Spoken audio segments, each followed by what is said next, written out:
ভারতের বৈজ্ঞানিক ইতিহাসে আজ এক নতুন অধ্যায় লেখা হয়েছে। এমন একটা সাফল্য যা কেবল প্রযুক্তিগত অর্জন নয়, বরং বৈশ্বিক শক্তির সমীকরণে এক কৌশলগত পালাবদলের সঙ্গে। পৃথিবীর সবচেয়ে শক্তিশালী দেশগুলোর মধ্যে অন্যতম আমেরিকা, ফ্রান্স আমরা জানি, যারা বিপুল অর্থ, প্রযুক্তি এবং গবেষণা বিনিয়োগ করেও যে লক্ষ্য অর্জন করতে ব্যর্থ হয়েছে, আর সেই লক্ষ্যে পৌঁছে গেছে ভারত।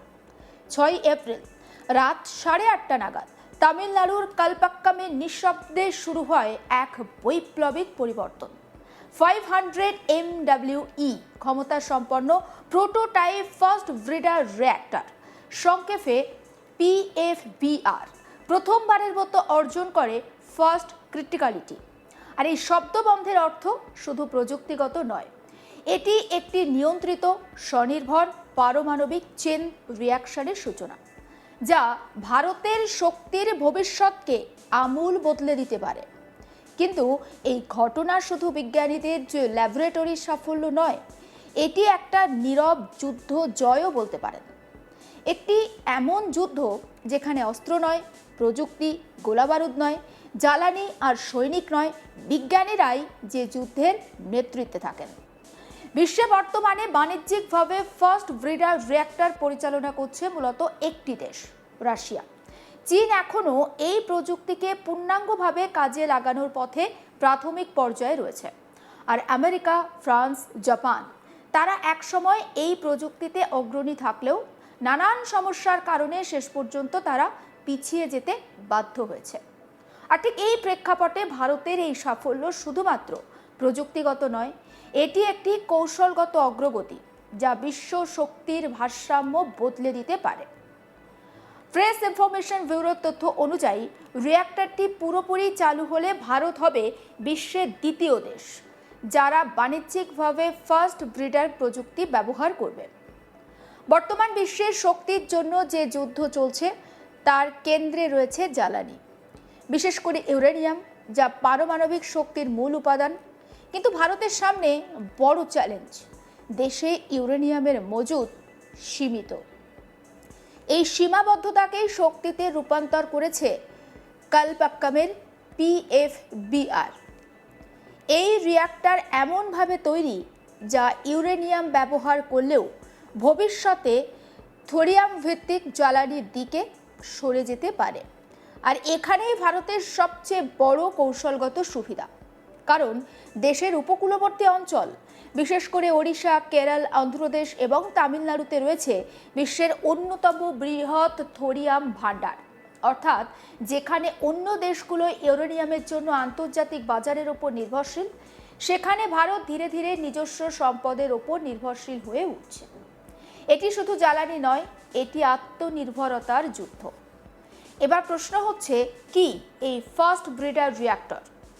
সাধারণ পারমাণবিক রিঅ্যাক্টর যেখানে জ্বালানি ব্যবহার করে শক্তি উৎপাদন করে, সেখানে ফার্স্ট ব্রিডার রিঅ্যাক্টর এক ধাপ এগিয়ে।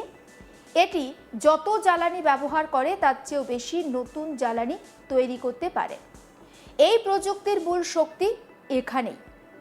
PFBR-এ ব্যবহৃত হচ্ছে মিশ্র অক্সাইড জ্বালানি এবং তরল সোডিয়াম কুল্যান্ট। এই কুল্যান্ট অত্যন্ত কার্যকর হলেও এর ব্যবস্থাপনা জটিল এবং ঝুঁকিপূর্ণ, যা এই প্রযুক্তিকে আরও চ্যালেঞ্জিং করে তোলে। ভারতের পারমাণবিক কর্মসূচি কোনো হঠাৎ নেওয়ার সিদ্ধান্ত নয়, এটি কয়েক দশক ধরে পরিকল্পিত একটি দীর্ঘমেয়াদী কৌশল। এই কৌশলের 3টি ধাপও রয়েছে। প্রথম ধাপে প্রাকৃতিক ইউরেনিয়াম ব্যবহার করে বিদ্যুৎ উৎপাদন এবং প্লুটোনিয়াম তৈরি। দ্বিতীয় ধাপ ফার্স্ট ব্রিডার রিঅ্যাক্টরের মাধ্যমে সেই প্লুটোনিয়াম ব্যবহার করে আরও জ্বালানি উৎপাদন। আর তৃতীয় ধাপে থোরিয়াম ব্যবহার করে ইউরেনিয়াম 233 তৈরি, যা ভবিষ্যৎ শক্তির একটা ভিত্তি হবে। কালপাক্কামের এই সাফল্যের মাধ্যমে ভারত এখন দ্বিতীয় ধাপে আনুষ্ঠানিকভাবে প্রবেশ করেছে। কেন ব্যর্থ হলো আমেরিকা, ফ্রান্স, জাপান? এই প্রশ্নটা সব থেকে গুরুত্বপূর্ণ। যেখানে প্রযুক্তিগতভাবে অগ্রগামী দেশগুলো ব্যর্থ, সেখানে ভারত সফল হলো কিভাবে?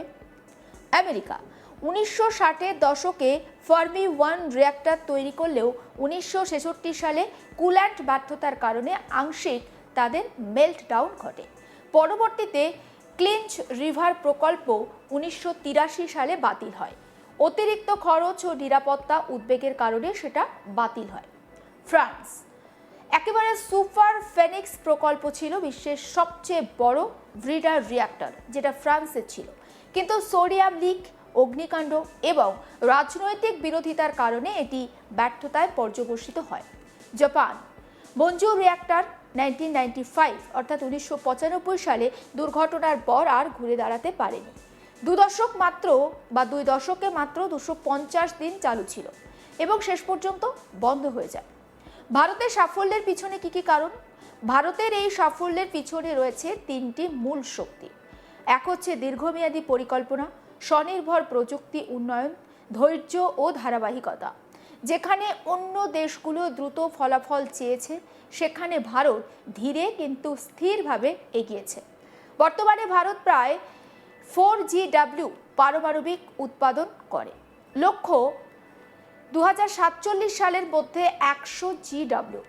এই লক্ষ্য অর্জনে PFBR হবে মূল অস্ত্র। এই প্রযুক্তি শুধু বিদ্যুৎ উৎপাদন বাড়াবে না, বরং আমদানি নির্ভরতা কমাবে, শক্তির দাম স্থিতিশীল রাখবে এবং আন্তর্জাতিক অস্থিরতার প্রভাব থেকে দেশকে রক্ষা করবে। মধ্যপ্রাচ্যের যুদ্ধ, জ্বালানির সংকট বা বৈশ্বিক বাজারের ওঠানামা, এই সব কিছুর মধ্যেও ভারত নিজের শক্তির যোগান নিশ্চিত করতে পারবে। এই রিঅ্যাক্টর চালু হলে প্রায় 30 লক্ষ বাড়িতে বিদ্যুৎ সরবরাহ সম্ভব হবে।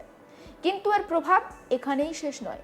শিল্প উৎপাদন বাড়বে, কর্মসংস্থান তৈরি হবে, গ্রামীণ বিদ্যুতায়ন উন্নত হবে, কার্বন নির্গমন কমবে। অর্থাৎ এটি শুধু একটি বৈজ্ঞানিক প্রকল্প নয়, এর অর্থনীতি, পরিবেশ এবং সমাজ সব কিছুকে প্রভাবিত করবে।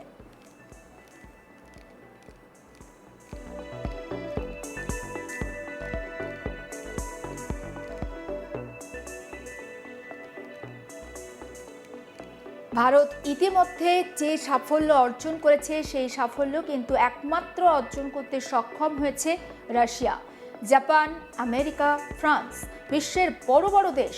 তারা কিন্তু এই প্রকল্প বা এই যে প্রযুক্তিতে ভারত এগিয়ে গিয়েছে, সেটা অর্জন করতে এখনো পর্যন্ত সফল হয়নি। আর কালপাক্কামের এই সাফল্যের মাধ্যমে ভারত এখন দ্বিতীয় স্থানে গোটা বিশ্বে।